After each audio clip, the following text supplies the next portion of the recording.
I hate to disappoint you, but I don't give a shit about football or the Cowboys. What I do care about is misdiagnosis in psychiatry. A 2001 study from the Journal of Psychiatric Studies shows, and I quote, misdiagnosis or incomplete diagnosis of bipolar disorder is extensive among psychiatrists.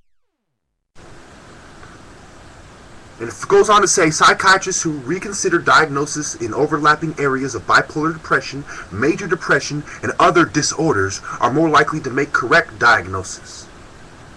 It suggests that between 15% and 40% of patients with bipolar disorder are misdiagnosed. Bipolar disorder is characterized by episodes of a major depressive disorder with manic tendencies. So why are almost half of these people being misdiagnosed with bipolar disorder? Well, I have the answer right here. This is from helpguide.org. It's called Understanding Stress, Symptoms, Signs, Causes, and Effects. What is stress? Now, stress is a normal physical response to events that make you feel threatened or upset your balance in some way. So, events in your environment, normal response.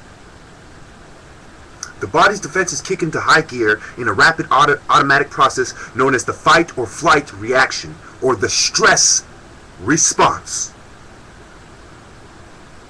The stress response also helps you rise to meet your challenges.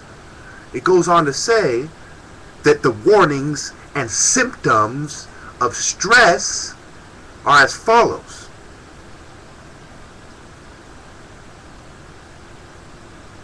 Go on to physical and behavioral symptoms.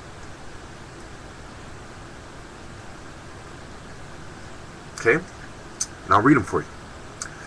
Cognitive symptoms are memory problems, inability to concentrate, poor judgment, seeing only the negative, anxious or racing thoughts, constant worrying. So anxiety is a symptom of stress. Moodiness is an emotional symptom of stress. Irritability or short temper, an emotional symptom of stress. Agitation, inability to relax, feeling overwhelmed, sense of loneliness and isolation. Depression or general unhappiness. So even the most commonly diagnosed so-called mood disorder, depression, is simply a symptom of stress. Physical symptoms: aches, pains, diarrhea, constipation, nausea, dizziness, chest pain, rapid heartbeat, loss of sex drive, frequent colds. Behavioral symptoms: eating more or less. So when you're stressed, it's going to lead to your eating disorder, which is going to lead to further symptoms of hunger and stress combined. And if you're intoxicated too, more symptoms. But we'll get into that in a second. So, there's nervous habits, use of alcohol, cigarettes, or drugs to relax, procrastinating. Okay, so one of the symptoms of stress, the behavioral symptoms, is you're going to turn to the prescription drugs, which are the #1 killer of people. And as I've shown you before, they're misdiagnosing these patients, giving them prescription drugs that they sell to their friends that either cause them to die, or people who live in homes that are broken to die, because they're more susceptible to it. Once you've broken down the family structure by over-empowering women, you've made their children more susceptible to taking prescription pills. Now, one last article, and I'll leave it alone for now. bbcnews.co.uk. What happens when you get drunk? So we go on to the symptoms of being a drunk. Okay?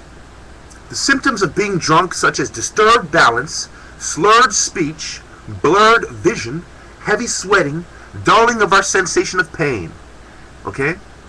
It also affects the outer layer of the brain, the frontal cortex. Remember, they used to do lobotomies by messing up your cortex, the region concerned with conscious thought, which is why people under the influence of alcohol often lose their inhibitions.